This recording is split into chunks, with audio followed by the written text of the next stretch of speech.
నమస్కార్. భారత ప్రభుత్వంచే ప్రతిష్టాత్మకంగా నెరపబడుతున్నటువంటి కార్యక్రమం ఏక్ భారత్ శ్రేష్ఠ భారత్. ఇది ఉపాధ్యాయ విద్య యొక్క నాణ్యతను మెరుగుపరచడం కోసం తీసుకోబడినటువంటి కార్యక్రమం. ఈ కార్యక్రమంలో అంతర్భాగంగా ఐఐటిఈ గుజరాత్ వారిచే సమర్పించబడుతున్నటువంటి ఈ వీడియో క్లాసెస్లో అంతర్భాగంగా ఈరోజు మనం సాంఘిక శాస్త్రం అందలి విద్యా ప్రమాణాల గురించి మాట్లాడుకుందాం. నా పేరు doctor Anuradha, associate professor, Andhra మహిళా సభ college of teacher education, Osmania university, Hyderabad. సాంఘిక శాస్త్రం యొక్క బోధన ముఖ్య ఉద్దేశ్యాలు మనం గమనించినట్లయితే విద్యార్థిని ఒక ఉన్నతమైనటువంటి పౌరునిగా తీర్చిదిద్ది సమాజంలో ఎదురయ్యేటువంటి ప్రతి సవాళ్లను ఎదుర్కొని ఉన్నతమైనటువంటి జీవితాన్ని జీవించగలిగేలాంటి నైపుణ్యాలని, సామర్థ్యాలని విద్యార్థుల్లో పెంపొందించడం. అయితే అందుకుగాను సాంఘిక శాస్త్ర బోధన కేవలం సమాచారాన్ని అందించేటువంటి విధంగా కాకుండా విద్యార్థుల్లో జ్ఞాన నిర్మాణానికి ఉపయోగపడే విధంగా ఉండాలి. అలా ఉన్నప్పుడే విద్యార్థులు విమర్శనాత్మకమైనటువంటి ఆలోచన, తార్కిక ఆలోచన అభివృద్ధి చెందుతాయి.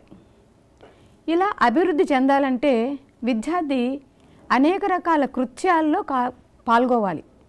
అవి వ్యక్తిగత కృత్యాలు కావచ్చు, సామూహిక కృత్యాలు లేదా బృంద కార్యకలాపాలు కావచ్చు, చర్చలు కావచ్చు, అలాగే విద్యార్థి చిత్రాలు గీయడం కావచ్చు, పట్టికలను చదవడం కావచ్చు, పట్టికలు, గ్రాఫ్లు ఇట్లాంటివి చదివి విషయాన్ని విశ్లేషణ చేయగలిగేటువంటి కార్యక్రమాలు కావచ్చు. వీటన్నింటి వలన బోధన అభ్యసన ఎక్కువగా విద్యార్థులు ప్రభావవంతంగా జరగడానికి, విద్యార్థి ప్రవర్తనలో శాశ్వతమైన మరియు ఆరోగ్యకరమైనటువంటి మార్పుల్ని తీసుకురావడానికి ఈ సాంఘిక శాస్త్ర విద్య అనేది ఉపయోగపడుతుంది. కనుకనే ఈ సాంఘిక శాస్త్ర విద్య అనేది విద్యార్థి యొక్క ప్రవర్తనలో మంచి మార్పును తీసుకువచ్చేలాంటి నాణ్యతా ప్రమాణాలు కలిగి ఉండడం కోసం రూపొందించబడినవే సాంఘిక శాస్త్ర విద్యా ప్రమాణాలు. అయితే ఈ విద్యా ప్రమాణాలు అనేవి మనకి NCF 2005 నిర్మాణాత్మక ఉపగమాన్ని ఆధారంగా చేసుకొని రూపొందించిన లేదా ఇచ్చినటువంటి సలహాలని అనుసరించి APSCF 2011 చేసినటువంటి సిఫార్సుల్ని ఆధారంగా చేసుకొని ఈ విద్యా ప్రమాణాలు అనేవి ఏర్పాటు చేయడం జరిగింది. ఈ విద్యా ప్రమాణాలు సాధించడానికి ఉపాధ్యాయుడు తరగతి గదిలో అనేక రకాల కార్యక్రమాలని, అనేక రకాల అభ్యసన అనుభవాలను విద్యార్థులకి అందించడం అనేటువంటిది ముఖ్యమైన విషయం. అయితే అన్ని విద్యా ప్రమాణాలు తరగతి గదిలోనే నెరవేరాలి అని లేదు. తరగతి గది బయట సామాజిక పరిసరంలో కూడా విద్యార్థి ఈ విద్యా ప్రమాణాలను సాధించడానికి అవకాశం అనేది ఉంటుంది. అయితే ఈ విద్యా ప్రమాణాలు అనేది మనకి 2011 APSCF అలాగే 2005 NCF తర్వాత వచ్చాయని చెప్పుకుంటున్నాం. మరి అంతకుముందు ఈ సాంఘిక శాస్త్ర బోధనకి ఏ రకమైనటువంటి ప్రమాణాలు లేవా అంటే ఉన్నాయనే చెప్పాలి. అవి ఏంటి? విద్యా లక్ష్యాల రూపంలో ఉండేవి. మనకు తెలుసు బ్లూమ్స్ విద్యా లక్ష్యాల వర్గీకరణ. ఆ బ్లూమ్స్ విద్యా లక్ష్యాల వర్గీకరణను ఆధారంగా చేసుకొని అనేక విద్యా లక్ష్యాలు సాంఘిక శాస్త్రంలో ఉండేవి. వాటికి బదులుగా మనకి ఈ సాంఘిక శాస్త్ర విద్యా ప్రమాణాలు అనేవి 2005 మరియు 2011 NCFల ద్వారా రూపొందించడం అనేది జరిగింది. ఈ విద్యా ప్రమాణాలకి పెన్సిల్వేనియా కామన్ కోర్ కరికులం వారు కొన్ని నిర్వచనాలను ఇవ్వడం జరిగింది. అవి ఏంటంటే విద్యార్థులు దేనిని అర్థం చేసుకోవాలో, ఏమి చేయగలరో వాటినే విద్యా ప్రమాణాలు నిర్వచిస్తాయి అన్నారు. విద్యార్థులు దేనిని అర్థం చేసుకోవాలో, ఏమి చేయగలరో వాటిని విద్యా ప్రమాణాలు నిర్వచిస్తాయని. అంటే అర్థం ఏంటి? ఒక పాఠ్యాంశ బోధన జరిగిన తర్వాత, బోధనాభ్యాసన కార్యక్రమం పూర్తయిన తర్వాత విద్యార్థులు ఆ పాఠ్యాంశం నందులు ఏ విషయాలని అర్థం చేసుకోవాలో, ఏమి చేయగలిగి ఉండాలో వాటినే విద్యా ప్రమాణాలు అని చెప్పిన వారు పెన్సిల్వేనియా కామన్ కోర్ కరికులం. అలాగే విస్కాన్సిన్ విశ్వవిద్యాలయం వారు కూడా ఈ విద్యా ప్రమాణాలు అంటే ఏంటో చెప్పడం జరిగింది. విద్యార్థులు వేటిని నేర్చుకోవాలో మరియు వేటిని చేయగలరో వాటిని విద్యా ప్రమాణాలు నిర్దేశిస్తాయి అని చెప్పడం జరిగింది.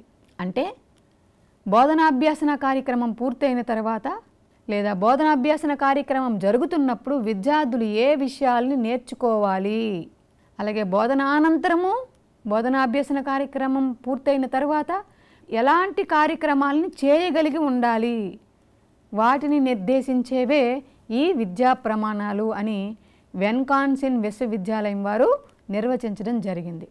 అంటే పై రెండు నిర్వచనాలని పరిశీలించినట్లయితే విద్యార్థి ఒక విద్యా సంవత్సరం పూర్తయ్యేలోగా ఒక బోధనాభ్యసన ప్రక్రియ తర్వాత ఏమి తెలుసుకొని ఉండాలి, ఏమి సాధించి ఉండాలి, ఏమి నేర్చుకొని ఉండాలి లేదా ఏమి చేయగలిగి ఉండాలి అని తెలియజేసేవే విద్యా ప్రమాణాలు అని మనం గమనించవచ్చు. అయితే ఈ విద్యా ప్రమాణాలు అనేవి విద్యా లక్ష్యాల స్థానే వచ్చాయని మనం చెప్పుకున్నాం. అలాంటప్పుడు మరి విద్యా లక్ష్యాలకి విద్యా ప్రమాణాలకి మధ్య ఉండేటువంటి కొన్ని అంతరాలని చూద్దాం లేదా కొన్ని తేడాలని మనం చూద్దాం. ఈ బోధనా లక్ష్యాల విషయానికి వస్తే ఇవి ప్రవర్తనావాదం నుంచి ఆవిర్భవించాయి. దేని నుంచి ఆవిర్భవించాయండి? ప్రవర్తనావాదం నుంచి ఆవిర్భవించాయి. కాగా విద్యా ప్రమాణాలు అనేవి నిర్మాణాత్మకవాదం నుంచి ఆవిర్భవించడం జరిగింది. అలాగే ఈ విద్యా లక్ష్యాలు అనేవి విద్యా లక్ష్యాల వర్గీకరణ బ్లూమ్స్ విద్యా లక్ష్యాల వర్గీకరణ నుంచి వస్తే ఈ విద్యా ప్రమాణాలు అనేవి అండర్సన్ అండ్ క్రాత్వోల్ 2001లో సవరించిన విద్యా లక్ష్యాల వర్గీకరణ నుంచి ఈ విద్యా ప్రమాణాల ఆవిర్భావం అనేది జరిగింది. అలాగే విద్యా లక్ష్యాలు అనేవి ఎంతసేపు ఉపాధ్యాయుడికి ఏమి తెలుసు, ఉపాధ్యాయుడు బోధనాభ్యసన కార్యక్రమంలో ఏ విషయాలపైన దృష్టి సారించాలి అనేటువంటి అంశాలకి ప్రాధాన్యత ఇచ్చింది. అదే మనం విద్యా ప్రమాణాల దగ్గరికి వచ్చినట్లయితే ఇవి విద్యార్థి కేంద్రీకృతంగా ఉంటాయి. విద్యా ప్రమాణాలు విద్యార్థి ఏమి తెలుసుకొని ఉండాలి, విద్యార్థి ఏమి నేర్చుకొని ఉండాలి, విద్యార్థి ఏమి చేయగలిగి ఉండాలి అనే అంశాలకి ప్రాధాన్యతని ఇస్తాయి. ఇక ఈ విద్యా లక్ష్యాలు అనేవి విద్యార్థి మనసు అంటే అక్కడ మనం ప్రస్తావన చూసినట్లయితే విద్యార్థి మనసు అనేది ఏమీ రాయబడని నల్లబల్లతో పోల్చడం జరిగింది. అంటే మనకి టబులారస అంటాం కదా, ఏమీ రాయబడని నల్లబల్లతో విద్యార్థి మనస్సుని కంపేర్ చేస్తుంది విద్యా లక్ష్యాలు. ఇక విద్యా ప్రమాణాల దగ్గరకు వచ్చినప్పటికీ విద్యార్థి మనస్సు జ్ఞాన నిర్మాణం చేసుకునేటువంటి శక్తిని కలిగి ఉంటుంది అన్న అంశంపై కేంద్రీకరించడం జరిగింది. సో బేసిక్గా ఈ రెండింటి మధ్య ఉన్నటువంటి తేడా ఇది. ఇక సాంఘిక శాస్త్రం నందలి విద్యా ప్రమాణాలు ఏమేమి ఉన్నాయో చూద్దాం. సాంఘిక శాస్త్రంలో 6 విద్యా ప్రమాణాలు ముఖ్యంగా ఇవ్వడం జరిగింది. అవి 1 విషయావగాహన, 2 ఇచ్చిన పాఠ్యాంశాన్ని చదివి అర్థం చేసుకొని వ్యాఖ్యానించడం, 3 సమాచార సేకరణ లేదా సమాచార నైపుణ్యాలు ఇన్ఫర్మేషన్ స్కిల్స్ అంటాం. నెక్స్ట్ సమకాలీన అంశాలపై స్పందించుట మరియు ప్రశ్నించుట. 5వది పట నైపుణ్యాలు మ్యాపింగ్ స్కిల్ అని చెప్పడం జరుగుతుంది. ఇక 6 ప్రశంస మరియు సున్నితత్వం. ఇవి సాంఘిక శాస్త్రంలో ఉన్నటువంటి విద్యా ప్రమాణాలు.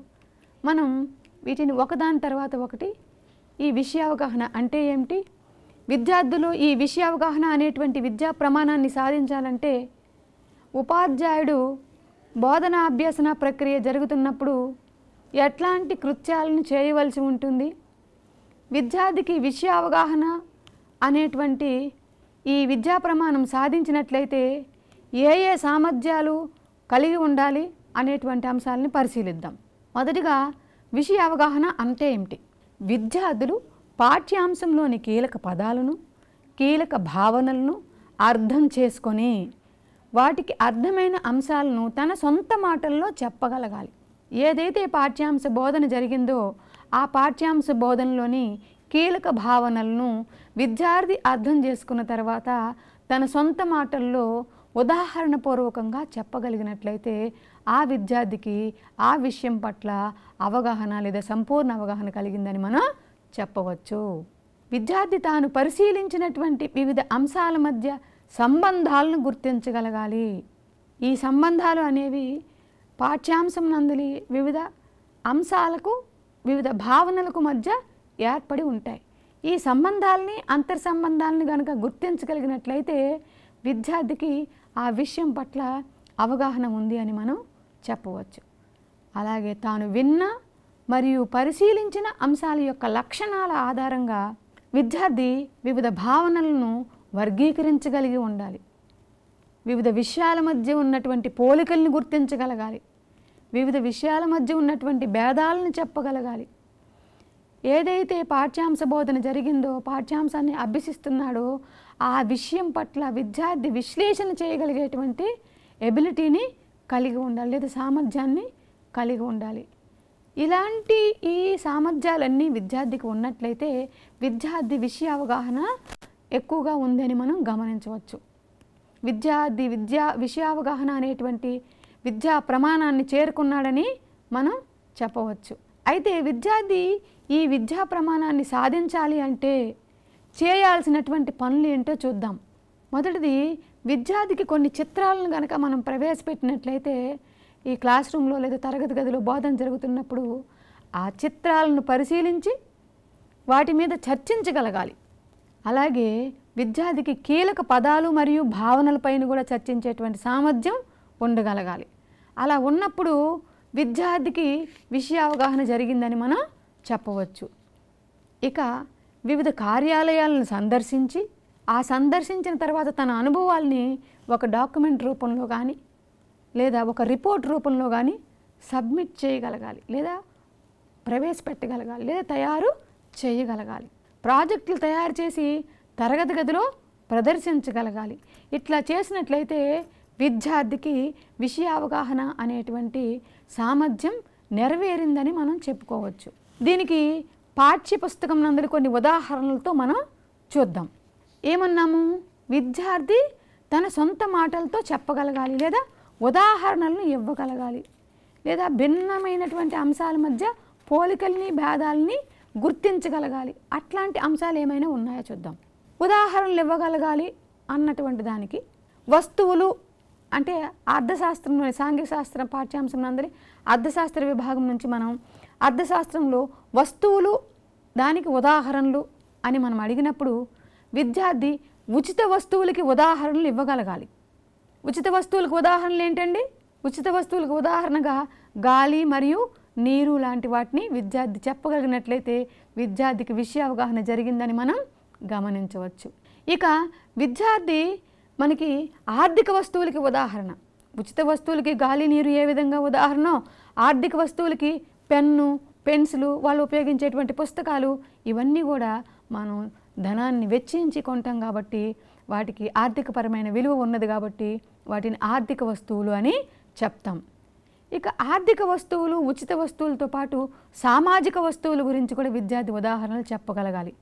సామాజిక వస్తువులకు ఉదాహరణగా ప్రభుత్వం వారు ఏర్పాటు చేసినటువంటి వీధి దీపాల గురించి చెప్పినట్లయితే విద్యార్థికి వస్తువుల పట్ల వస్తువులు అంటే ఏమిటి, వస్తువులు ఎన్ని రకాలు, ఏ ఏ వస్తువులు ఏ ఏ కేటగిరీకి చెందుతాయనేటువంటి అంశం పట్ల అవగాహన ఉందని మనం తెలుసుకోవచ్చు.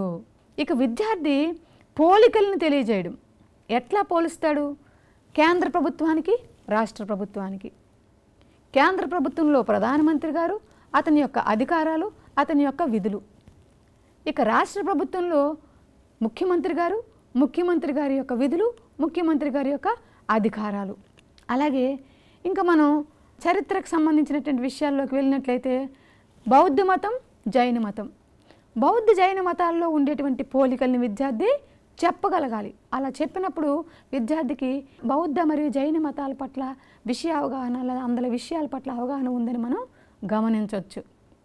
ఇంకా చెప్పాలంటే భేదాలు చెప్పగలగడం. దీనికి సాంఘిక శాస్త్రం నుంచి కంటెంట్ నుంచి మనం ఎగ్జాంపుల్ తీసుకున్నట్లయితే అర్థశాస్త్ర విభాగంలో నగదు, బ్యాంకింగ్ ఇట్లాంటి పాఠ్యాంశాలు బోధిస్తున్నప్పుడు చెక్కు మరియు డ్రాఫ్ట్ ఈ రెండింటికి మధ్య గల తేడా ఏమిటో విద్యార్థి చెప్పగలగాలి. చెక్ అంటే ఏంటి, డ్రాఫ్ట్ అంటే ఏంటి? చెక్కు మనం ఎవరికైనా ఇచ్చేయచ్చు. మన ఖాతాలో డబ్బు లేకపోయినా చెక్కు ఇచ్చేయచ్చు. కానీ డబ్బు లేకపోయినప్పుడు ఆ చెక్కుని కనుక తను విత్డ్రా చేసుకోవడానికి తీసుకెళ్ళినట్లయితే అది బౌన్స్ అయ్యే అవకాశం ఉంటుంది.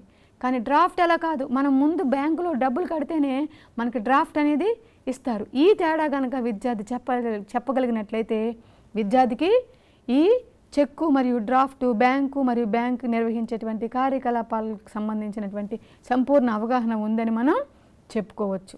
అలాగే భూగోళ శాస్త్రంలోని అగ్నిపర్వతం అనేటువంటి పాఠ్యాంశాన్ని బోధిస్తున్నప్పుడు అగ్నిపర్వత ఉద్భేదనం జరిగినప్పుడు అగ్నిపర్వతం భూమి పొరల్లో నుంచి వేడిగా ఉండేటువంటి లేదా మరుగుతున్నటువంటి ద్రావం లాంటి పదార్థం బయటికి ఎగజిమ్ముకుంటూ వస్తుంది.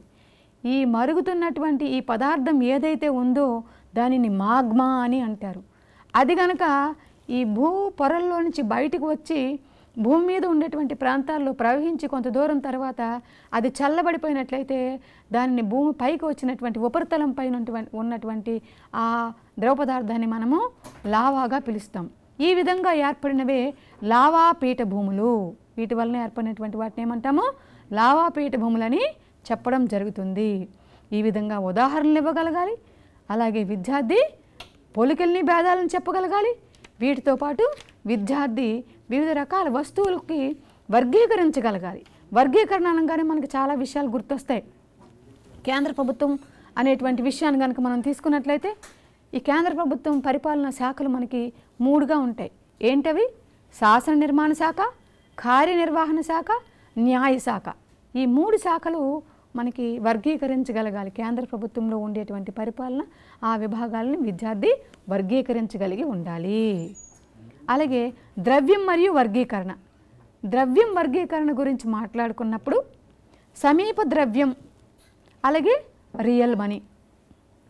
సమీప ద్రవ్యం అంటే ఏంటి, అలాగే రియల్ మనీ అంటే ఏంటో విద్యార్థి చెప్పగలిగి ఉండాలి. ఇంకా క్లాస్ రూమ్ మనం టెక్స్ట్ బుక్ ఎగ్జాంపుల్ తీసుకున్నట్లయితే స్థానిక సంస్థలని వర్గీకరించగలగాలి. స్థానిక సంస్థలు అంటే ఏంటి? గ్రామీణ స్వపరిపాలన, పట్టణ స్వపరిపాలన. ఆ గ్రామీణ స్వపరిపాలనలో మళ్ళీ ఎవరెవరు వస్తారు? గ్రామీణ స్వపరిపాలన అంటే గ్రామాలు, మండలాలు, అలాగే జిల్లాలు. ఇక పట్టణ స్వపరిపాలన అంటే ఏంటి? నగరపాలక సంస్థలు, మున్సిపాలిటీలు. ఈ విధంగా విద్యార్థి వర్గీకరణ చేయగలగాలి. ఎప్పుడైతే విద్యార్థి ఈ విధంగా వర్గీకరణ చేయగలుగుతాడో విద్యార్థికి ఆ విషయం పట్ల అవగాహన అనేది ఉంది అని మనం గమనించవచ్చు. ఓకే. అలాగే విద్యార్థి భేదాలు చెప్పగలిగిన, వర్గీకరించగలిగిన, తేడాలు చెప్పగలిగిన, ఉదాహరణలు చెప్పగలిగిన విషయం పట్ల విద్యార్థికి స్థిరమైన అవగాహన అలాగే పరిపూర్ణమైన అవగాహన ఉందని మనం గుర్తించాలి. ఇది ఒక విద్యా ప్రమాణంగా మనం చెప్తాం. ఇక రెండవది, విద్యార్థి ఇందులో చేసేటువంటి కార్యక్రమాల్లో అంతర్భాగంగా విశ్లేషణ చేయగలగటం అనేది కూడా ఒకటి ఉంది. మరియు కారణాలు తెలపగలగడం కూడా ఇంకొకటి ఉంది. అంటే ఏంటి? విద్యార్థి కనుక వివిధ రకాల కార్యాలయాలను సందర్శించి ఆ కార్యాలయాల్లో పనితీరును గురించి విశ్లేషణ చేయగలిగినట్లయితే దానికి విద్యార్థికి ఆయా కార్యాలయాలు అక్కడ నిర్వహించబడేటువంటి కార్యక్రమాల పట్ల సంపూర్ణమైన అవగాహన ఉందని మనం గమనించగలుగుతాం. అలాగే సౌరశక్తి ఉత్పాదన మరియు దాని యొక్క వినియోగం, ఈ విషయాలని విద్యార్థి విశ్లేషణాపూర్వకంగా సౌరశక్తి అంటే ఏంటి, ఇది ఏ విధంగా ఉత్పాదన జరుగుతుంది, ఉత్పాదన జరిగినటువంటి సౌరశక్తిని మనం ఏ విధంగా వినియోగించుకోగలుగుతున్నాము, ఈ ప్రక్రియ మొత్తాన్ని విద్యార్థి చెప్పగలిగి ఉండాలి. అట్లా చేయగలిగినప్పుడు విద్యార్థికి విషయ అవగాహన ఉందని మనం గమనించవచ్చు. నెక్స్ట్ విద్యా ప్రమాణం వచ్చి ఇచ్చిన పాఠ్యాంశాన్ని చదివి అర్థం చేసుకొని వ్యాఖ్యానించడం. ఇచ్చిన పాఠ్యాంశము అంటే మనం ఏదైతే పాఠ్యాంశాన్ని బోధిస్తున్నామో పాఠ్యపుస్తకం నుంచి ఆ పాఠ్యాంశంలో ఉండేటువంటి 1-2 పారాగ్రాఫుల్ని విద్యార్థిని చదవమని అడగాలి. చదివినప్పుడు లేదా చదువుతున్నప్పుడు విద్యార్థి అతని మనసులో కలిగినటువంటి భావనలను, అనుభూతులను, తాను పొందినటువంటి అనుభవాన్ని ఆధారంగా చేసుకొని వ్యాఖ్యానించగలగాలి. అలా చేయగలిగినట్లయితే విద్యార్థికి ఆ విషయం పట్ల ఏదైనా సదుద్దేశం లేదా సానుకూల వైఖరి ఉన్నట్లయితే అది తను వ్యాఖ్యానాల ద్వారా ప్రదర్శించగలిగే అవకాశం ఏర్పడుతుంది. అయితే ఈ విద్యా ప్రమాణం విద్యార్థులు సాధించాలంటే ఎట్లాంటి పనులు చేయాలి, చేయవలసిన పనులు ఏంటి చూద్దాం. పిల్లలు తమ అభిప్రాయాలను స్వేచ్ఛగా రాసే విధంగా లేదా స్వేచ్ఛగా వెలుబుచ్చే విధంగా ఉపాధ్యాయుడు ప్రోత్సహించాలి. మనం ఒక పాఠ్యాంశం ఇచ్చామండి, చదవమని చెప్పాం, వాడు చదివాడు, చదివిన తర్వాత తన అభిప్రాయాన్ని చెప్తున్నప్పుడు కొంతమంది చెప్పలేకపోవచ్చు. అలాంటప్పుడు మనం ఏం చేయాలి, విద్యార్థికి ఈ విషయంపై నీ అభిప్రాయం ఏంటి అని రాయమని అవకాశం కల్పించాలి. అలా రాయమని చెప్తున్నప్పుడు విద్యార్థి నిజంగానే తన అనుభవాలని అనుభూతుల్ని రంగరించి ఈ విషయానికి మరింత మెరుగులు దిద్ది మరింత అవగాహన స్థాయిని పెంచుకొని మన ముందు ఉంచడం జరుగుతుంది. ఇంకా రెండవది, వాస్తవ పరిస్థితులను అర్థం చేసుకొని వ్యాఖ్యానించేలా అలవాటు చేయాలి. వాస్తవ పరిస్థితులు అంటే ఏంటి, మనం పుస్తకంలో చదువుతున్నటువంటి చాలా విషయాలకు వాస్తవ పరిస్థితుల దగ్గరకు వచ్చినప్పటికీ, నిజ జీవిత సన్నివేశాల దగ్గరకు వచ్చినప్పటికీ చాలా గ్యాప్ ఉన్నట్టు మనకి అనిపిస్తుంది. అందుకనే పుస్తకంలో సిద్ధాంతపరంగా ఉండేటువంటి విషయానికి, వాస్తవంగా నిజ జీవితంలో మనం ఎదుర్కొంటున్నటువంటి వాస్తవ జీవితానికి మధ్య ఉండేటువంటి ఆ గ్యాప్ ఏదైతే ఉందో దాన్ని తగ్గించేయాలి అంటే విద్యార్థికి వాస్తవ పరిస్థితులను, పరిసరాలను అబ్జర్వ్ చేయడానికి అవకాశాన్ని కల్పించాలి. ఫర్ ఎగ్జాంపుల్, అటవీ ప్రాంతానికి చాలా దగ్గరగా నివసిస్తున్నటువంటి విద్యార్థి అడవులు అంటే ఏంటో తెలుసుకోగలుగుతాడు. అతనికి ముందుగానే దీనికి సంబంధించిన అవగాహన ఉంటుంది, అనుభవము ఉంటుంది. అదే పాఠ్యాంశాన్ని మనం తరగతి గదిలో బోధిస్తున్నాం అనుకుందాం. విద్యార్థికి తన వాస్తవ పరిస్థితుల్లో, నిజ జీవితంలో అడవులు అంటే ఏమిటి, అడవులు అనేవి మానవ జీవితానికి ఏ విధంగా ఉపయోగపడుతున్నాయి, పొద్దున లేస్తే వాళ్ళ తల్లిదండ్రులు ఆ అడవులకే వెళ్తారు, కట్టెలు కొడతారు, తీసుకొస్తారు, ఆ అడవుల నుంచే అనేక రకాల ఔషధ మొక్కల్ని సేకరిస్తారు, తీసుకొచ్చి వాటిని మందులుగా ఉపయోగించుకుంటూ ఉంటారు. మనం చూస్తున్నటువంటి అనేక రకాల ఈ ఏమంటారు విస్తరాకులు, ఇప్పుడు మనం భోజనాలు చేస్తూ ఉంటాం కదండి, ఆ విస్తరాకులను కూడా అడవుల నుంచి ఆకులు సేకరించుకొని వచ్చి వాళ్ళు విస్తరాకులు కొట్టడం, అంటే అటవీ ఉత్పత్తులను ఉపయోగించుకొని కూడా వాళ్ళ జీవనోపాధిని పొందడం అనేది జరుగుతుంది. కాబట్టి అడవులకి మరియు వాళ్ళ యొక్క జీవన విధానానికి దగ్గరి సాంగత్యం ఉండటం వలన విద్యార్థికి అడవులు అనేటువంటి పాఠ్యాంశాన్ని గురించి మనం తరగతి గదిలో బోధిస్తున్నప్పుడు తన యొక్క అనుభవాలను కూడా జోడించుకొని ఏదైనా ఒక వ్యాఖ్య చేయగలుగుతాడు. ఇది ఇలా కాదు, ఇది అలాగండి, మా ఊళ్ళో ఇట్లా చేస్తారు, మా పక్కన అడవిలో ఇలాంటి జంతువులు ఉన్నాయి, అక్కడ ఉండేటువంటి జంతువులు ఏంటేంటి, మొక్కలేంటి, ఆ మొక్కల్లో ఉండేటువంటి ఔషధ గుణాలేంటి, ఏ మొక్కని ఏ అనారోగ్యానికి ఉపయోగిస్తే తిరిగి ఆ మనిషి ఆరోగ్యం బాగవుతుంది, ఇట్లాంటి విషయాలను వాళ్ళు చాలా దగ్గరగా మనకి చెప్పగలుగుతారు. అలాగే బహుళ కోణాల్లో చర్చించడం, మల్టిపుల్ వేస్ అంటాం కదా, మనం మల్టీ డిసిప్లినరీ అంటాం కదా, అట్లా ఏదైనా మనం ఇచ్చినటువంటి పాఠ్యాంశం ఏదైతే ఉందో, ఏ విషయాన్ని అయితే మనం చదవమని విద్యార్థిని ప్రోత్సహించామో, చదివినటువంటి విషయాన్ని వివిధ కోణాల్లో లేదా విభిన్న కోణాల్లో ఆలోచించి దాని మీద చర్చించడం జరుగుతుంది. దానికి అవకాశాన్ని మనం కల్పించాలి. Array do what I say, నేనేం చెప్పినా అందులో ఏముందో అదే చదువు అని మనం చెప్పకుండా విద్యార్థికి కనుక కాస్తంత స్వేచ్ఛనిచ్చినట్లయితే విద్యార్థి తన యొక్క జ్ఞాన నిర్మాణంలోని విచక్షణను ఉపయోగించి ఈ విషయానికి సంబంధించినటువంటి బహుళ కోణాల్లో చర్చించి బహుముఖ ప్రజ్ఞాశాలిగా నిరూపించుకోవడానికి అవకాశం అనేది కలుగుతుంది. కాబట్టి ఈ విషయాన్ని మనం గుర్తుపెట్టుకొని విద్యార్థుల్ని ఈ కార్యక్రమాలు చేయడం కోసం మనం ప్రోత్సహించాలి. మనం తప్ప వీళ్ళని ప్రోత్సహించేది ఇంకెవరు అన్నట్టు, రైట్? అయితే ఉదాహరణ, టెక్స్ట్ బుక్ ఉదాహరణ కనుక తీసుకున్నట్లయితే, పెరుగుతున్న జనాభా వారు ఉపయోగిస్తున్నటువంటి వనరులు తీరు చూస్తున్నట్లయితే, ఇదే విధంగా గనక ఈ వనరులను మనం ఉపయోగిస్తూ పోతున్నట్లయితే రానున్న తరాల వారికి అనేక రకాల వనరులు కొరత ఏర్పడేటువంటి పరిస్థితి చాలా దగ్గరలోనే ఉంది అని మనం గమనించగలగాలి. ఇట్లాంటి విషయాలు విద్యార్థి చర్చించగలగాలి. ఇట్లాంటి విషయాలపైన భవిష్యత్తులో ఎదుర్కొనబోయేటువంటి సవాళ్లపైన, ఈ వనరుల వినియోగం ఇలాగే కొనసాగినట్లయితే భవిష్యత్ తరాల వాళ్ళు ఎదుర్కోబోయేటువంటి సవాళ్ళు ఏంటి అని విద్యార్థి చర్చించగలగాలి. దానిపైన విద్యార్థి వ్యాఖ్యానించగలగాలి. ఇట్లాంటివి చేసినట్లయితే విద్యార్థికి ఈ విషయం పట్ల అనురక్తి ఏర్పడుతుంది, అభ్యసించాలి అనేటువంటి కోరిక ఎక్కువగా పెరుగుతుంది.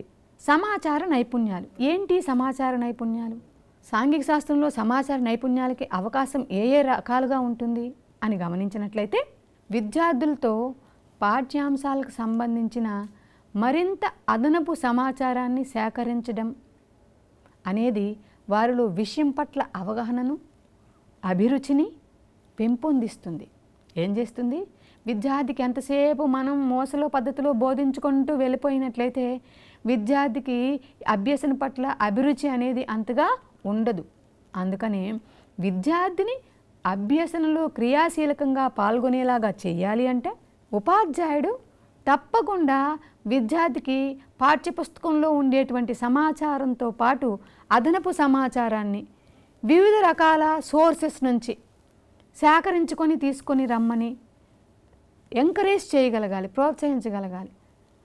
మనం ఒక పాఠ్యాంశాన్ని క్లాస్ రూమ్లో బోధించిన తర్వాత గ్రంథాలయంలో లభించేటువంటి వివిధ పుస్తకాల నుంచి దానికి సంబంధించిన అదనపు సమాచారాన్ని తీసుకురమ్మని చెప్పడం. ఇలా చేయడం వలన విద్యార్థికి ఆ విషయం పట్ల స్వీయ అభిరుచి పెరుగుతుంది.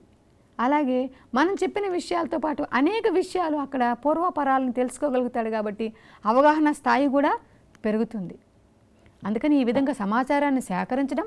ఓకే, సేకరించాడు, సరే ఏం చేయాలి ఇప్పుడు? సేకరించిన సమాచారాన్ని కనుక ఇతరులకు అర్థమయ్యే రీతిలో ఒక సింపుల్ పట్టిక రూపంలో తయారు చేయగలిగిన, అలాగే పట్టికల రూపంలో ఉండేటువంటి సమాచారాన్ని చూసి విద్యార్థి అర్థం చేసుకోగలిగిన, అంటే న్యూమరికల్ టెర్మినాలజీలో ఉన్నటువంటి దాన్ని విద్యార్థి చదివి అర్థం చేసుకొని, అంటే క్వాంటిటేటివ్లో ఉన్నటువంటి దాన్ని క్వాలిటేటివ్లోనికి మార్చుకోగలిగినట్లయినా, సమాచారాన్ని పరిశీలించి విశ్లేషించి నివేదికలు రూపొందించినట్లయినా, మూల్యాంకనం చేయగలిగినట్లయినా విద్యార్థులు ఈ సమాచార నైపుణ్యాలు అనేవి ఉన్నాయి అని మనం గమనించవచ్చు. ఫర్ ఎగ్జాంపుల్, మీరు చాలా రకాల కాంపిటేటివ్ ఎగ్జామ్స్ రాస్తూ ఉంటారు. ఈ కాంపిటేటివ్ ఎగ్జామ్స్లో కూడా మనకి ఫస్ట్ పేపర్లో రీజనింగ్ అండ్ ఎనాలిసిస్ అని ఇస్తుంటాడు. ఆ రీజనింగ్ దగ్గర వాడు అడిగేటువంటి ప్రశ్నల్లో చాలా వరకు ఇట్లా పట్టిక ఇచ్చి, పట్టికలో ఫర్ ఎగ్జాంపుల్ ఏమంటారు, వరి ఉత్పత్తి అని ఇచ్చి ఏ సంవత్సరంలో ఎంత ఉంది, ఏ దేశంలో ఎంత ఉంది అట్లా ఇస్తాడు. ఇచ్చిన తర్వాత అధిక ఉత్పత్తిని సాధించిన సంవత్సరం గుర్తించండి, లేదా అన్నింటికన్నా తక్కువ ఉత్పత్తిని సాధించినటువంటి దేశం గుర్తించండి. ఇట్లాంటి ప్రశ్నలు అడుగుతూ ఉంటారనమాట. ఇలాంటి ప్రశ్నలు మనం ఎక్కడి నుంచి తీసుకుని ఆన్సర్లు రాయాలి? మనకి ఇవ్వబడినటువంటి ఏదైతే పట్టిక ఉందో ఆ పట్టిక నుంచి సమాచారం అంతా ఉంది. సో పట్టికను కనుక మనం సరిగ్గా చదవగలిగినట్లయితే, చదివినటువంటి పట్టికని ఒక క్రమ పద్ధతిలో కనుక అర్థం చేసుకోగలిగినట్లయితే తప్పకుండా మనం దీనికి సరైన సమాధానాన్ని ఇవ్వగలుగుతాం. అయితే దీనికోసం చేయవలసిన పనులేంటి?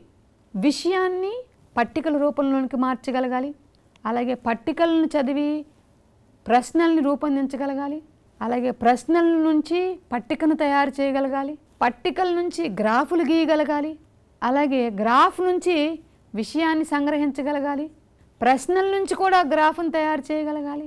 పాఠం చదివేటప్పుడు మరియు చర్చించేటప్పుడు వివిధ రకాల పట్టికలు, గ్రాఫులపై విషయ అవగాహన ఉన్నట్టుగా దృష్టిని సారించగలిగి ఉండాలి. సమాధానాలు మాత్రమే కాకుండా ప్రశ్నించడం, కారణాలు విశ్లేషించడం, పరిష్కార మార్గాలను చూపించడం, ఇట్లాంటి వాటిపైన కూడా విద్యార్థి దృష్టి సారించాలి. ఉపాధ్యాయుడు కూడా బోధనాభ్యాసన కార్యక్రమంలో ఇట్లాంటి వాటికి అవకాశాన్ని కల్పించాలి. వివిధ దినపత్రికలు, వార్తాపత్రికల నుంచి సమాచారం సేకరించేలా విద్యార్థుల్ని ప్రోత్సహించాలి. ఉదాహరణకి మనం ఈ బార్ డయాగ్రామ్స్ని రూపొందిస్తాం. ఈ బార్ డయాగ్రామ్స్ రూపొందించినప్పుడు ఎక్స్ యాక్సిస్ మరియు వై యాక్సిస్ అని తీసుకుంటాం. ఎక్స్ యాక్సిస్ మీద విద్యార్థి ఒక వస్తువు యొక్క ధరను సూచిస్తాడు, అలాగే వై యాక్సిస్ మీద దాని యొక్క క్వాంటిటీని సూచిస్తాడు.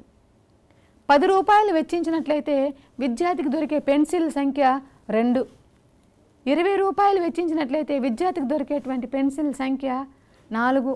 ఇట్లా ఈ యూనిట్లు వీటి మధ్య ఉండేటువంటి ఒక సంబంధాన్ని మనం రేఖాచిత్ర రూపంలో కనుక గీయగలిగినట్లయితే పట్టిక నుంచి గ్రాఫ్ని తయారు చేసినట్లు అవుతుంది. అలాగే మనం విద్యార్థి యొక్క అభ్యసన వక్రరేఖ అనే దాన్ని చదివి ఉంటాం సైకాలజీలో. ఈ అభ్యసన వక్రరేఖ అనేది మనం గమనించినట్లయితే ఇది మొదట ఉత్కృష్టమైనటువంటి స్థాయికి చేరుకొని తర్వాత ఒక ప్లాట్యూ దశలో, పీఠభూమి దశలోనికి ఆగిపోయి తర్వాత ఫ్లక్చుయేషన్స్ అంటే హెచ్చుతగ్గులతో కూడినటువంటి స్థాయికి రావడం. అంటే ఎక్కడైతే విద్యార్థికి ఎంకరేజ్మెంట్, ప్రోత్సాహం అనేది దొరుకుతుందో తిరిగి పీఠభూమి స్థాయి నుంచి మళ్ళీ విద్యార్థి పుంజుకోవడం అనేది చూస్తాం. ఈ విధంగా ఏదైనా ఒక విషయానికి సంబంధించి పెరుగుదలను చూపించవచ్చు. ఇక ఈ రోజుల్లో మనం బాగా గమనించినట్లయితే బంగారం వెండి ధరలు అనేవి రోజు రోజుకి పెరిగిపోతున్నాయని చూపిస్తాడు. అలాగే మనకి ఈ షేర్స్ యొక్క ధరలు తీసుకున్నట్లయితే బుల్స్ ఈరోజు 750 రూపాయల నుంచి 780 రూపాయల వరకు పెరిగి తర్వాత మళ్ళీ 715 రూపాయల దగ్గర ఆగిపోయింది లేదా ముగిసింది అని చెప్తాడు. ఇట్లాంటి వ్యాఖ్యానాలన్నీ దేని ఆధారంగా చేస్తారని వాళ్ళు ఈ గ్రాఫ్ల ఆధారంగానే చేయడం అనేది జరుగుతుంది. మనం తరగతి గదిలో ఏ విషయాంశాన్ని అయితే బోధిస్తున్నామో ఆ విషయాంశానికి సంబంధించి పట్టికలు చేయాలా, గ్రాఫులు చేయాలా, ఏం చేస్తే విద్యార్థికి ఇది చక్కగా అర్థమవుతుంది అనే దాన్ని గుర్తుపెట్టుకొని మనం ఈ చెప్పబడినటువంటి కార్యక్రమాలన్నీ విద్యార్థులకి అందించినట్లయితే విద్యార్థి విషయాన్ని చాలా చక్కగా అర్థం చేసుకోగలుగుతాడు. ఇది ప్రతి ఒక్క విద్యార్థిలో ఉండవలసినటువంటి లేదా ప్రతి ఒక్క విద్యార్థి సాధించవలసినటువంటి విద్యా ప్రమాణంగా మనం గుర్తించాలి. ఇక ఈ గ్రాఫ్ విషయానికి వచ్చినట్లయితే మనకి మీరు పై గ్రాఫ్ చూసే ఉంటారు. మన భారతదేశ ప్రభుత్వం ప్రవేశపెట్టేటువంటి బడ్జెట్ ఏదైతే ఉందో ఆ బడ్జెట్ కార్యక్రమంలో కూడా ఏ రంగానికి ఎంత కేటాయించారు అనేటువంటి దాన్ని 100% బడ్జెట్ వేసుకున్నట్లయితే 2 నుంచి 3% వరకు విద్యారంగానికి, 4% వచ్చి వైద్య రంగానికి, 50% వచ్చి మనకి పారిశ్రామిక రంగానికి, ఇట్లా ఏదైతే బడ్జెట్ కేటాయింపులు జరిగాయో ఈ పై డయాగ్రామ్లో వివిధ భాగాల్లో దాన్ని సూచిస్తారు. దీన్ని మనం గ్రాఫుల రూపంలో విద్యార్థి సమాచారాన్ని అర్థం చేసుకుంటాడు. అత్యధిక కేటాయింపబడినటువంటి రంగము డాష్ అని అనగానే ఆ గ్రాఫ్ చూసి విద్యార్థి చెప్పేస్తాడు. అత్యల్ప కేటాయింపులు దక్కినటువంటి రంగము డాష్ అనగానే విద్యార్థి అక్కడ విషయాన్ని గుర్తుపట్టగలుగుతాడు. ఇది సమాచార నైపుణ్యాలు అనేటువంటి అంశం కింద విద్యార్థి సాధించాల్సినటువంటి విషయం. ఇక సమకాలీన అంశాలపై ప్రశ్నించుట, ప్రతిస్పందించుట. 4వది సమకాలీన అంశాలపై ప్రతిస్పందించుట, ప్రశ్నించుట. అంటే ఏంటి? విద్యార్థికి ఏ విషయాన్నైతే మనం తరగతి గదిలో బోధిస్తున్నామో ఆ బోధిస్తున్నటువంటి విషయానికి సంబంధించినటువంటి సమకాలీన అంశాలను కూడా బోధన సందర్భంగా ఉపాధ్యాయుడు అందించినట్లయితే విద్యార్థి వాటిపైన సరి అయిన ప్రతిస్పందనను చేయగలుగుతాడు లేదా తెలియచెప్పగలుగుతాడు. ఎందుకని? మనకు తెలుసు పాఠశాల బోధన అనేది నిత్య జీవితానికి తప్పనిసరిగా ముడిపడి ఉంటుంది. నిత్య జీవితంతో సంబంధించినటువంటి అనేక అంశాలు మనకి పాఠ్యాంశాల రూపంలో మన పుస్తకాల్లో దర్శనమిస్తాయి. అట్లాంటి వాటినే మనం సాంఘిక శాస్త్ర పాఠ్యాంశాలుగా తరగతి గదుల్లో బోధించాల్సి వస్తుంది. కాబట్టి విద్యార్థుల్ని పాఠ్యాంశాలను విమర్శనాత్మకంగా అవగాహన చేసుకోవడానికి, జీవితంలో ఎదురయ్యేటువంటి సమస్యల్ని విద్యార్థి పరిష్కరించుకోగలగడానికి, జ్ఞానాన్ని నిర్మించుకోవడానికి అవకాశాన్ని కల్పించాలి. ఆ పాఠ్యాంశ బోధన ద్వారానే ఇది జరగాలి. కాబట్టి విద్యార్థికి ఎల్లప్పుడూ మనం ఈ సమకాలీన అంశాలు అందిస్తూనే పాఠ్యాంశ బోధన చేయాలి. కాబట్టి తరగతి గదిలో పాఠ్య విషయానికి మాత్రమే పరిమితం కాకుండా ఉపాధ్యాయుడు ఎల్లప్పుడూ తను బోధించబోయేటువంటి పాఠ్యాంశానికి సంబంధించిన సమకాలీన అంశాలను ముందుగానే గుర్తించి పెట్టుకోవాలి. ఈ విధంగా చేయడం వలన విద్యార్థి విషయ విశ్లేషణ చేయగలుగుతాడు, ఫలితాలని రాబట్టగలుగుతాడు, అలాగే రానున్న కాలంలో జరగబోయేటువంటి పరిణామాలని లేదా ఫలితాలని ఊహించగలుగుతాడు. పాఠ్యాంశానికి సంబంధించి సమకాలీన అంశాలపై తనకు గల వైఖరిని వ్యక్తీకరించగలుగుతాడు. పాఠ్యాంశాలలోని విలువలను కూడా తాను వంటబట్టించుకుంటాడు. తన నిజ జీవితంలో ఈ పాఠ్యాంశానికి సంబంధించినటువంటి విలువల్ని పాటించాలి అనేటువంటి ఒక దృఢ సంకల్పాన్ని విద్యార్థి కలిగి ఉంటాడు. కాబట్టి సమకాలీనమైన అంశాలను ప్రవేశపెట్టవలసినటువంటి బాధ్యత ఉపాధ్యాయునిది. దీనికోసం చేయాల్సిన కార్యక్రమాలు ఏంటో చూద్దాం. బోధన సందర్భంలో సమకాలీన అంశాలపై దృష్టి ఉంచాలి. అలాంటి వాటిని ముందుగానే రాసి పెట్టుకొని ఉపాధ్యాయుడు సందర్భోచితంగా విద్యార్థుల ముందరికి తీసుకొని పోవాలి. విద్యార్థులు ఈ సమకాలీన అంశాలపై స్వంతంగా ఆలోచించడానికి కూడా అవకాశం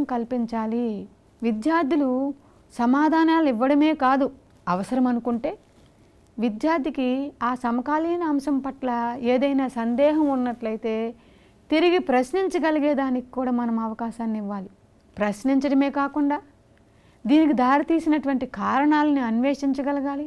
కారణాలు అన్వేషించిన తర్వాత విద్యార్థి ఆ సమస్యకు గల పరిష్కార మార్గాలను కూడా చెప్పగలగాలి, కనుక్కోగలగాలి. ఇదే కదా పరిశోధన అనేదానికి దారితీస్తుంది. పరిశోధన వైపు విద్యార్థిని నడిపించేదే ఈ యొక్క సమకాలీన అంశాల పట్ల ప్రతిస్పందన. మనం చాలామంది ఇంజనీరింగ్ చదువుతున్నటువంటి పిల్లలు ఈ ఐఐటి వాళ్ళు, ఐఐఎం వాళ్ళు ఈ నూతనమైనటువంటి ఆవిష్కరణ చేశారంట, వీళ్ళు ఇది కనిపెట్టారు, వాళ్ళు అది కనిపెట్టారని వింటూ ఉంటాం. అలా వాళ్ళు ఆయా మెషిన్లను కానీ ఆయా యంత్రాలను కానీ రూపొందించడానికి కారణం వాళ్ళు వాళ్ళ నిజ జీవితంలో ఎదుర్కొన్నటువంటి సంఘటనలు. ఒక తండ్రి అంటే డ్రైవర్గా పనిచేస్తున్నటువంటి ఒక తండ్రి లారీ యాక్సిడెంట్లో చనిపోతే ఆ కుటుంబం అంతా రోడ్డున పడిపోయింది. ఆ కుటుంబానికి చెందినటువంటి ఒక ఆడపిల్ల ఇలాంటి పరిస్థితి ఇంకే కుటుంబానికి రాకూడదు, అమ్మ ఇంజనీరింగ్ చదువుకున్నప్పుడు అలా ఏదైనా ఒక లారీ లాంటి హెవీ వెహికల్స్ ప్రమాదానికి గురి అయినప్పుడు వెంటనే ఆ సమాచారం దానికి దగ్గరలో ఉండేటువంటి పోలీస్ స్టేషన్కి చేరేలాగా ఒక సెన్సార్ని తయారు చేసి పెట్టింది. అంటే దీనికి నేపథ్యం ఏంటండి? విద్యార్థి సమకాలీన అంశాల పట్ల అలాగే వాళ్ళ నిజ జీవితంలో జరుగుతున్నటువంటి అంశాల పట్ల సరైనటువంటి స్పందనని కలిగి ఉండడం, అట్లాంటివి మన తరగతి గదిలో బోధించడం, విద్యార్థుల ముందు ప్రవేశపెట్టడం అనేది మనం గుర్తుపెట్టుకోవాలి. అయితే ప్రస్తుత విషయానికి వచ్చినట్లయితే మనం పాఠ్యపుస్తకాల నుంచి ఎగ్జాంపుల్ తీసుకున్నప్పుడు ఎన్నికలు అనే పాఠ్యాంశాన్ని బోధిస్తున్నారు అనుకుందాం. ఎన్నికలు అనే పాఠ్యాంశాన్ని మీరు బోధిస్తున్నప్పుడు విద్యార్థికి ఇటీవల కాలంలో జరిగినటువంటి ఢిల్లీ ఎన్నికలు కానివ్వండి, భారతదేశ ప్రభుత్వం మీద జరిగినటువంటి భారత ఎన్నికలు కానివ్వండి, అలాగే ప్రపంచ రాజకీయాల గురించి మాట్లాడుకున్నప్పుడు అమెరికా ఇటీవల జరిగినటువంటి అమెరికా ఎన్నికల గురించి ప్రస్తావన తీసుకురావాలి. అమెరికా ఎన్నికల్లో ఏమేమి జరిగాయి, ఎవరెవరు పోటీ పడ్డారు, ఎవరు నెగ్గారు, వాళ్ళ మేనిఫెస్టోలు ఏంటి, అట్లా. అలాగే ఢిల్లీ ఎన్నికలు జరిగాయి, ఢిల్లీ ఎన్నికల్లో ఎవరు గెలిచారు, ఢిల్లీ ఎన్నికల్లో ఎవరెవరు కంటెస్ట్ చేశారు, వాళ్ళ మేనిఫెస్టోలు ఏంటి, ఇట్లాంటి అంశాలన్నీ మనం విద్యార్థుల ముందు తరగతి గదిలో చర్చించాలి. విద్యార్థులు వారి అభిప్రాయాలను చెప్పడానికి మనం అవకాశాన్ని కల్పించాలి. ఇది ఉపాధ్యాయుని యొక్క కనీస బాధ్యత. అలాగే మనకి నదుల యొక్క అనుసంధానాలు మరియు ఈ నదీ వ్యవస్థలు మానవ జీవితానికి ఉండేటువంటి చారిత్రక నేపథ్యం కానివ్వండి, మన సాంస్కృతిక వారసత్వంలో ఈ నదులు అనేవి ఏ విధంగా భాగమో అనేటువంటి అంశాలను చర్చిస్తున్నప్పుడు ప్రస్తుతం జరుగుతున్నటువంటి ఈ ప్రయాగ్రాజ్ కుంభమేళా విషయాన్ని గురించి తరగతి గదిలో మనం ప్రస్తావించాలి. అలాగే ప్రపంచ శాంతి మరియు రాజకీయాలు అనేటువంటి పాఠ్యాంశాన్ని ఎగ్జాంపుల్గా తీసుకున్నట్లయితే విద్యార్థులకి రష్యా ఉక్రెయిన్ యుద్ధాల గురించి తెలియజేయాలి. ఎందుకు ఈ యుద్ధం 2 సంవత్సరాలుగా ఎందుకు కొనసాగుతుంది, ఈ 2 దేశాల మధ్య యుద్ధానికి దారితీసినటువంటి పరిస్థితులు ఏంటి, ఈ యుద్ధం వలన భారతదేశమే కాకుండా ప్రపంచ దేశాల్లో ఎలాంటి ఆర్థికపరమైనటువంటి సవాళ్ళను ఎదుర్కొంటున్నాయి, ఎందుకు ఈ రకమైనటువంటి శాంతి లోపించింది, ఈ దేశాల మధ్య శాంతి ఒప్పందాలు జరగాలి అంటే ఎలాంటి సంస్థలు ముందుకు రావాలి, అంటే ఐక్యరాజ్య సమితి లాంటి సంస్థలు ముందుకు రావాలి. ఇట్లాంటి విషయాలు మనం తరగతి గదిలో చర్చించాలి. ఈ యుద్ధం వలన ఎంత మానవ వనరులు వినాశనం అవుతున్నాయో, ఎంత మానవ వనరులు వృధా అవుతున్నాయో మనం గుర్తించేలాగా విద్యార్థుల్లో ఒక రకమైనటువంటి అనుభవాన్ని అవగాహనను కలిగించడానికి ఇట్లాంటి డిస్కషన్స్ అనేవి క్లాస్ రూమ్లో తీసుకురావాల్సినటువంటి ఆవశ్యకత ఎంతైనా ఉంది. అలాగే రోడ్డు రవాణా విద్య అనేటువంటి పాఠ్యాంశాన్ని మనం బోధిస్తున్నప్పుడు విద్యార్థులకి రోడ్డు రవాణా విద్య పట్ల ఉన్నటువంటి అవగాహనను దృష్టిలో ఉంచుకొని ఏటా హైదరాబాద్ నగరంలో రోడ్డు ప్రమాదాల్లో ఏ వయసు వారు ఎక్కువగా మరణిస్తున్నారు అనేటువంటి ఒక డేటాను తీసుకొచ్చి చెప్పడం వలన ఈ టీనేజ్లో ఉండేటువంటి పిల్లలు కూడా తమ సమీప కాలంలో ఎట్లాంటి లైసెన్సులు లేకుండా రోడ్ల మీద బండ్లు తీసినట్లయితే ఎంతమంది ప్రాణాలు కోల్పోతున్నారు, అలా పిల్లలు ప్రాణాలు కోల్పోవడం వలన ఎంతమంది తల్లిదండ్రులు ఏ విధమైన సామాజిక మరియు మానసిక సమస్యలను ఎదుర్కొంటున్నారు, వారి యొక్క ఆవేదనను అర్థం చేసుకునేలాగా మనం విద్యార్థుల్ని తీసుకురావచ్చు. అలాంటి ఆలోచనని విద్యార్థుల్లో కల్పించవచ్చు. ఇట్లాంటివి సమకాలీన విషయాలు మనం విద్యార్థులకి పాఠ్యాంశాల బోధన సందర్భంగా తీసుకురావాలి. అలాగే పెట్రోల్ ధరలు మనం మాట్లాడుకుంటాం. ఎన్నికలకు ముందు, ఎన్నికల తర్వాత. ఎన్నికలకు ముందు పెట్రోల్ ధరలు తగ్గుతాయి, ఎన్నికల తర్వాత పెట్రోల్ ధరలు పెరుగుతాయి. ఎందుకు ఈ విపరీత పరిణామం? ఎందుకు ఇలా జరుగుతుంది? అసలు పెట్రోల్ ధరలు పెరగడం తగ్గడం సామాన్య మానవుని యొక్క జీవనానికి ఏ విధంగా ఇది కష్టాన్ని కలిగిస్తుందని చూసినట్లయితే, పెట్రోల్ ధరలు పెరిగినట్లయితే ఒక వ్యక్తి ఒక చోట నుంచి ఇంకొక చోటికి వెళ్ళి రావాల్సినటువంటి ఈ రవాణా ఖర్చు ఏదైతే ఉందో అది పెరిగిపోతుంది. అలాగే ఒక వస్తువుని తయారు చేయాలన్నా, ఒక వస్తువుని ఒక చోట నుంచి ఇంకొక చోటికి దానికి కావాల్సినటువంటి రా మెటీరియల్స్ని సప్లై చేయాలన్నా దానికి కూడా ఈ రవాణా అనేది అవసరం. కాబట్టి అక్కడ కూడా ఆయా వస్తువుల ధరల్లో పెరుగుదలని మనం గమనిస్తాం. అలాగే నిత్యావసర వస్తువుల ధరలు పెరిగిపోవటం. ఈ నిత్యావసర వస్తువుల ధరలు పెరిగిపోవడం వలన విద్యార్థులు ఎట్లాంటి సమస్యల్ని ఎదుర్కొంటున్నారు? అలాగే నిత్యావసర వస్తువుల ధరలు, విద్యార్థులు ఎందుకు సమస్యలు ఎదుర్కొంటారు మేడం? నిత్యావసర వస్తువుల ధరలు పెరిగితే అనొచ్చు. విద్యార్థులు కూడా కుటుంబాల్లో సభ్యులే కదా. విద్యార్థులు ఏ కుటుంబం నుంచి వచ్చారో ఆ కుటుంబం యొక్క ఆర్థిక పరిస్థితి లేదా నిజ వేతనం అనేది తగ్గిపోతుంది. ఈ యొక్క నిత్య జీవితంలో వాడేటువంటి నిత్యావసర వస్తువుల ధరలు పెరిగిపోవడం వలన. అందుకని మనం ఇక్కడ విద్యార్థి అని ప్రస్తావించడం జరిగింది. ఇక 5వది పఠ నైపుణ్యాలు. పటం అంటే ఏంటండి? ఇక్కడ పటము అంటే మ్యాప్. ఈ మ్యాప్ అనేటువంటి పదం మప్ప అనే లాటిన్ పదం నుంచి వచ్చింది. మప్ప అంటే భూ ఉపరితలం అని అర్థం. ఈ మ్యాప్ అనేది సాంఘిక శాస్త్ర ఉపాధ్యాయుడికి ఒక ఊతకర్ర లాంటిది కాగా, విద్యార్థికి ఇది ఒక దిక్సూచి వంటిది. సాంఘిక శాస్త్ర పాఠ్యపుస్తకంలో వివిధ రకాల చిత్రాలు, పటాలు ఇవ్వబడతాయి. మీరు గమనించే ఉంటారు కదా, చదివారు ఎప్పుడైనా వాటిని చూసారా? వాటిని చదవడం వలన, వాటిని చర్చించడం వలన, వాటిని ఆధారంగా చేసుకొని ప్రశ్నించడం వలన, పటాలను గురించి మాట్లాడుకోవడం వలన ఈ పఠ నైపుణ్యాలు సాధించడంతో పాటు విషయం పూర్తిగా లేదా సరిగ్గా అవగాహనకి వస్తుంది. అంటే ఏంటి? పాఠాన్ని చదువుతున్నప్పుడు పాఠ్యాంశం నందలి సారాంశానికి అనుగుణంగా మ్యాప్లు అనేవి పొందుపరచబడతాయి దాని పక్కనే. ఆ మ్యాప్లు అనేవి పాఠాన్ని చదువుతున్నప్పుడు పటాన్ని కూడా కలిపి చదవడం వలన విషయాన్ని అన్వయించుకోగలిగినట్లయితే ఆ విషయంలో ఉండేటువంటి సహసంబంధం విద్యార్థికి అర్థమవుతుంది. తద్వారా విద్యార్థి అవగాహన అనేది మెరుగుపడుతుంది. తద్వారా నేర్చుకున్నటువంటి విషయాలు ఎక్కువ కాలం గుర్తుంటాయి. అయితే ఈ పఠ నైపుణ్యాల్లో ప్రధానమైనటువంటి అంశాలు 3 ఏంటంట?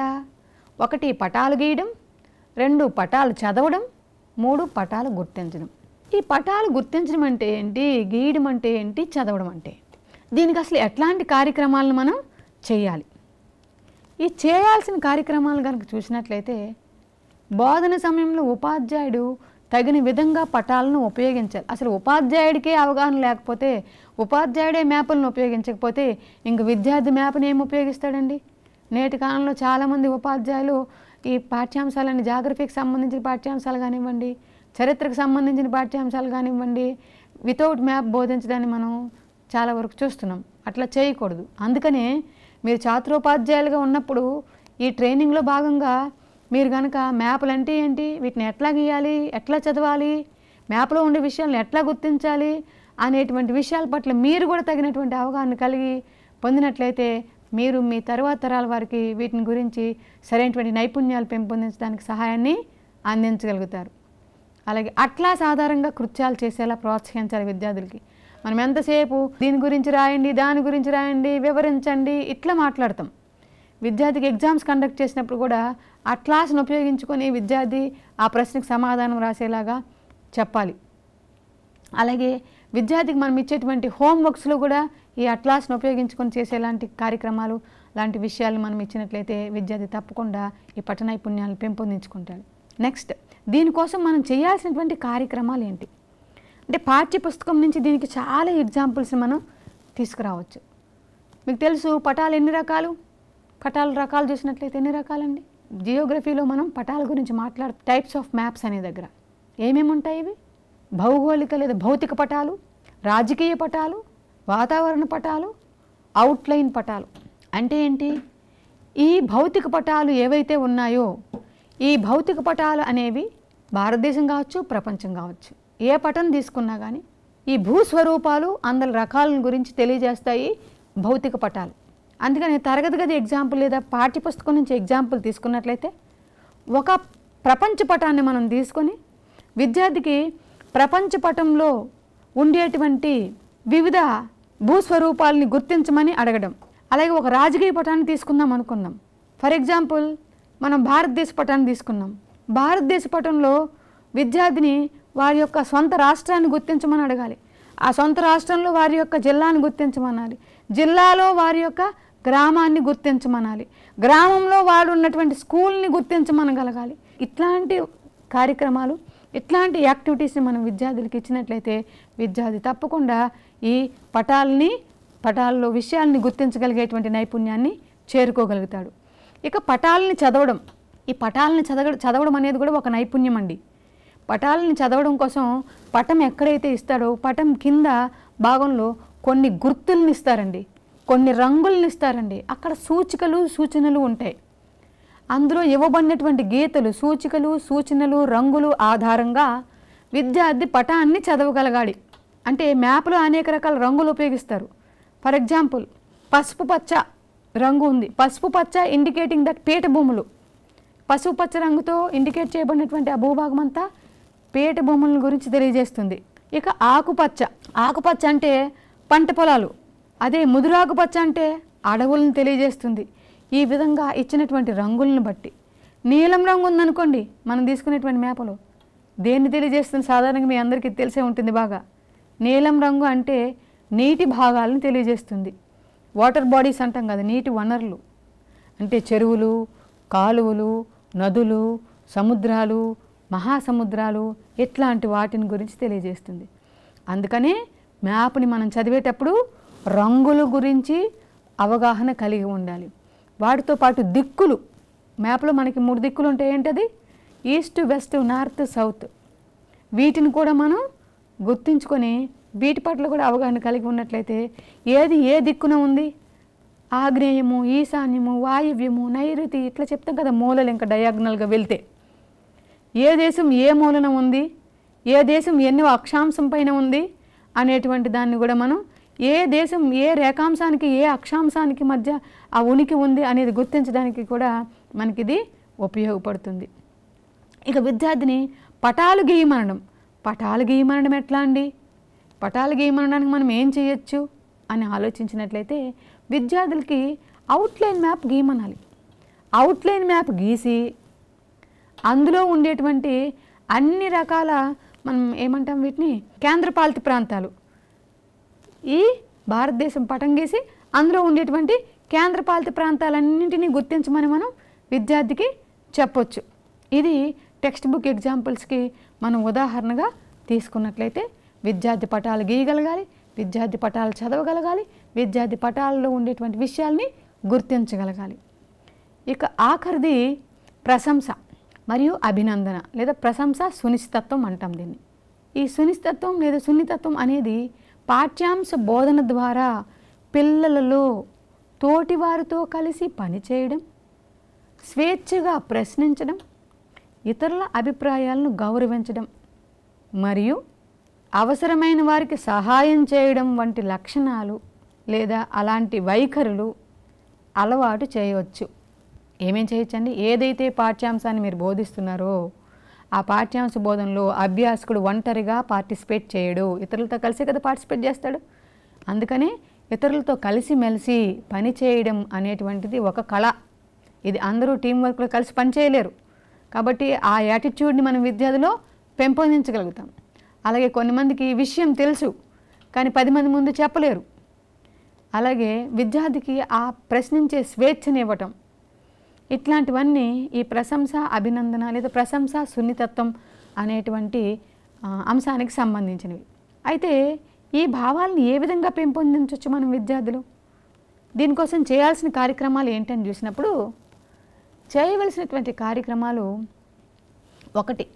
పిల్లల చేత వివిధ సమస్యలకు సంబంధించిన నినాదాలు, కరపత్రాలు, పోస్టర్లు ఇట్లాంటివి తయారు చేయించాలి. ఎట్లా? విద్యార్థికి ఒక విషయం పైన అవగాహన కలిగించడం కోసం విద్యార్థులందరినీ మనం ర్యాలీగా తీసుకొని వెళ్ళామనుకోండి, నిదానమే ప్రధానము, నిదానమే ప్రధానం, వేగం కన్నా ప్రాణం మిన్న, ఇట్లాంటివి ఏంటి, రోడ్డు ప్రమాదాలని అరికట్టడం కోసం, సమాజంలో ఉండేటువంటి వారికి అవగాహన కల్పించడం కోసం మనం ర్యాలీ తీస్తున్నాం. అందుకని అక్కడ వాడేటువంటి ఆ నినాదాలు ఎలా ఉండాలండి, వేగం కన్నా ప్రాణం మిన్న, నిదానమే ప్రధానము, హెల్మెట్ ధరించండి, ఇట్లాంటివన్నీ సంబంధించినటువంటి అంశాలు. అందుకని అలాంటి నినాదాలు రాయమనాలి. నినాదాలు రాసినప్పుడు కూడా విద్యార్థి తన యొక్క భావోద్వేగాన్ని ప్రకటించగలుగుతాడు, విషయాంశం మధ్య ఉండేటువంటి ఆ కోరిలేషన్ని తెలుసుకోగలుగుతాడు. అలాగే కరపత్రాలు, పోస్టర్లు ఎట్లా, ఏది ఇప్పుడు మహిళలపై జరుగుతున్నటువంటి అరాచకాలు అనేటువంటి ఒకటి ఉంది, దాని పట్ల మహిళా సంరక్షణ చట్టాలు అనేటువంటి పాఠ్యాంశాన్ని మీరు బోధిస్తున్నప్పుడు ఈ చిన్నపిల్లలపైన, మైనర్లపైన జరుగుతున్నటువంటి అత్యాచారాలు ఇట్లాంటి వాటిని బాయ్కాట్ చేయాలి, ఇట్లాంటివి జరగకూడదు అని చెప్పేలాగా ఒక పోస్టర్ తయారు చేయడం. లేదా సహజ వనరుల వినియోగము, మనం సస్టైనబుల్ డెవలప్మెంట్ అని మాట్లాడుకుంటున్నాం. ఈ సుస్థిరాభివృద్ధి లక్ష్యాల్లో భాగంగా వనరుల్ని మనం ఎంత తక్కువగా వాడితే అంత ఎక్కువగా మనం రానున్న తరాల వారికి అందించగలుగుతాం. కాబట్టి ఆ minimum utilisation of the natural resources అనే దానికోసం మనం విద్యార్థిని పోస్టర్లు తయారు చేయమన్నారు. సేవ్ వాటర్, సేవ్ ఎర్త్ అని ఇట్లాంటి వాటిని మనం తయారు చేయమని చెప్పాలి. దానిలో విద్యార్థి సునిశ్చితత్వాన్ని గమనించవచ్చు.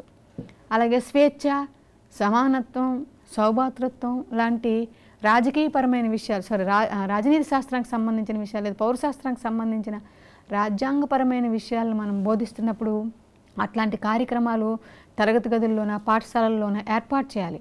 ఎలాంటి రాజకీయపరమైన, రాజ్యాంగపరమైనటువంటి ప్రముఖమైన రోజులను మనం తరగతి గదిలో, పాఠశాలలో అబ్జర్వ్ చేయాలి, జరుపుకోవాలి. ఎట్లా, రాజ్యాంగం ఆమోదింపబడినటువంటి రోజు నవంబర్ 26, గణతంత్ర దినంగా జనవరి 26, స్వతంత్ర దినోత్సవంగా ఆగస్టు 15. ఇట్లాంటి వాటిని మనం పాఠశాలలో జరపడం వలన విద్యార్థులు ఆ దానికి కృషి చేసినటువంటి, వెనుకున్నటువంటి వ్యక్తుల యొక్క కృషిని ప్రశంసించగలిగేటువంటి ఒక అలవాటును మనం ప్రోత్సహించగలుగుతాం. అలాగే వివిధ రకాల సభలు, సమావేశాల్లో పాల్గొనేలా ప్రోత్సహించాలి. ఈ యూత్ కన్వెన్షన్స్ ఇట్లాంటివి జరుగుతుంటాయి. అట్లాంటి వాటికి విద్యార్థులను తీసుకుని పోయినట్లయితే అక్కడ మాట్లాడేటువంటి వక్తలు ఎవరైతే ఉంటారో ఆ వక్తల యొక్క ఉపన్యాసాలు విద్యార్థుల్ని ప్రభావితం చేస్తాయి.